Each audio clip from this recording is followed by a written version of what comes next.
Bonjour tout le monde. Maintenant, on va terminer notre leçon de la sortie géologique. Donc, sixième question que vous avez sur vos documents. Proposez comment on schématise les montagnes sur une carte topographique de 3 dimensions en 2 dimensions, c'est-à-dire sur une feuille. Donc, on a ici 3 dimensions, un relief de 3 dimensions. Comment on peut le schématiser sur un plan? Donc, d'abord, on doit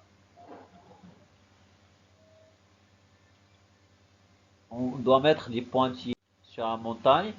Donc, par exemple, on pose ici un point ici, point ici, point ici, point ici, sur le montant. On va relier ça avec des lignes. Mais tout ça ne sont pas réels. Seulement, on va le mettre ça comme ça. Donc, mais ce n'est pas réel. Aussi, deuxième ligne ici, troisième, etc. Donc, entre ces lignes-là, donc, il y en a 10 mètres. C'est bon? Donc et après, on va faire la projection de ça. Chaque. Donc vous avez ici, donc c'est ça, lorsqu'on va faire la projection de ces lignes ici sur un plan, donc on les appelle les courbes de niveau. Ça, c'est un courbe de niveau. Et ici, regardez, parce que 59, ce n'est pas une multiplication de 5. Donc on ne doit pas le présenter avec un trait. Donc on va le présenter par un point. Donc on les appelle les points côté. Donc on a l'équidistance, c'est la hauteur entre un courbe de niveau et le suivant. C'est bon?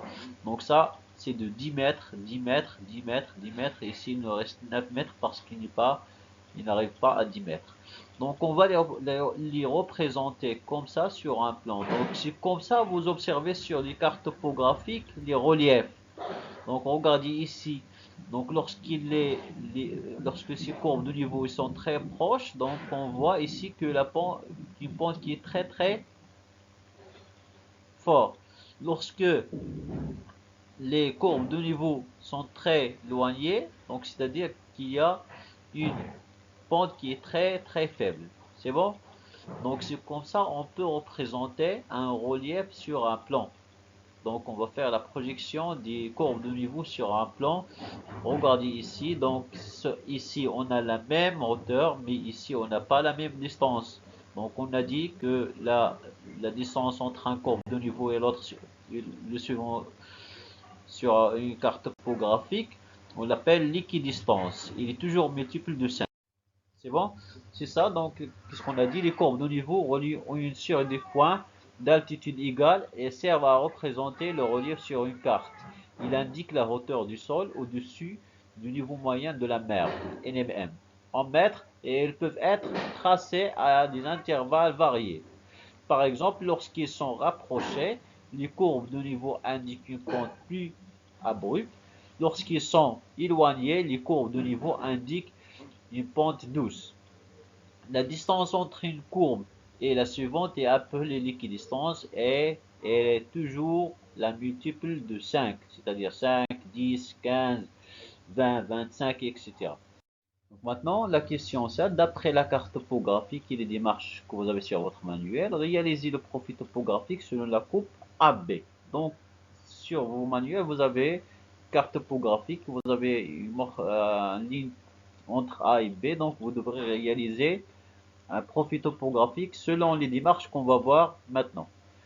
Donc, la représentation du relief d'après une carte topographique. Donc, on doit savoir, donc c'est comme ça, c'est-à-dire cet relief, on peut le déterminer à partir de la carte topographique. Donc, on l'appelle le profil topographique. C'est comme ça. Donc, on doit obtenir ce profil topographique à la fin de cette partie ici. Donc, quand vous première partie, donc je choisis où je veux connaître la forme de son relief sur la carte, c'est-à-dire entre les points A et B, ici comme ça. Relier les deux points avec une ligne entre A et B, donc on doit schématiser une ligne entre ces deux, A et B.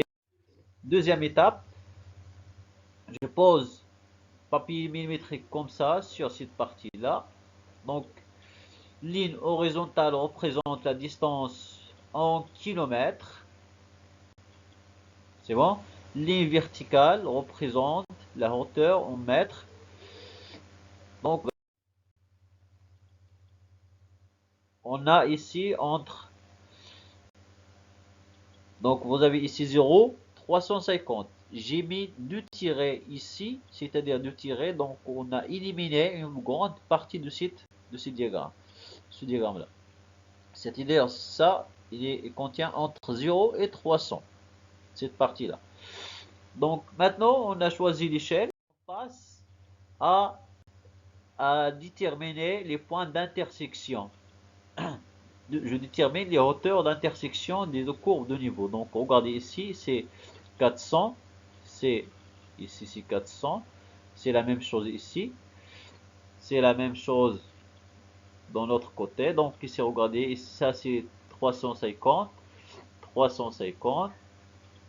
Ici, c'est 390, etc.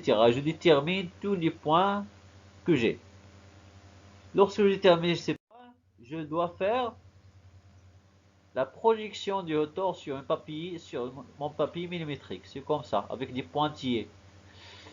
Essayez de bien rayer votre crayon. Et après, je termine les projections. Regardez ici, 400, ça arrive à 400. 300, 390, c'est à 300. 360, c'est 360, c'est ça.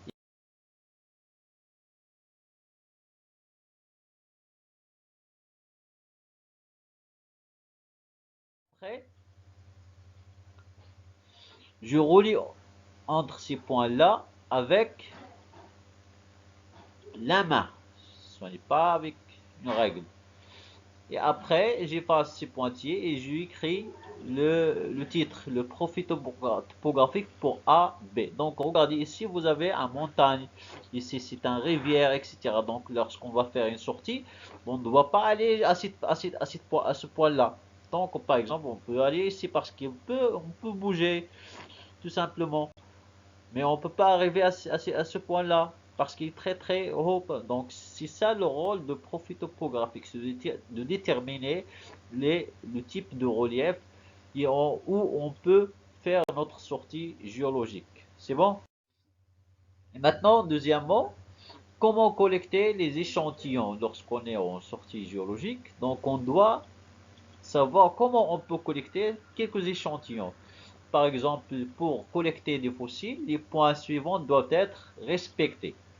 Prenez soin de ne pas endommager les fossiles. Mettez les échantillons dans un sac en plastique et numérotez-le. يعني غادي نديرهم في واحد الكيس بلاستيكي وغادي تكتب عليهم الرقم ديالهم والتاريخ الى غير ذلك والمكان ديال الجرد. Écrivez la date et l'emplacement de la prise des échantillons sur chaque échantillon, etc. Pour collecter les échantillons de roche, les points suivants doivent être respectés. Ne pas collecter les échantillons anonymes. يعني ما غاديش نهزو اي échantillon كيما كانت الا ما عرفناهاش. Prenez soin d'extraire l'échantillon de la roche mère. يعني خصنا ناخذ دائما l'échantillon de la roche mère. ماشي نلقاو شي حجره موضره في شي بلاصه نقولوا راه تنتمي لديك البلاصه. لا. يعني خصها تكون من la roche mère. Prélever les échantillons de la taille appropriée. ما غاديش نهزو حجره فيها 20 كيلو ولا 30. غنهزو حجره اللي هي صغيره وناخذوها من الحجره من الصخره الام. Placez les échantillons dans un sac numéroté et notez leur nombre et leur emplacement sur le modèle. Et c'est ça notre leçon. Et à la prochaine, Inch'Allah.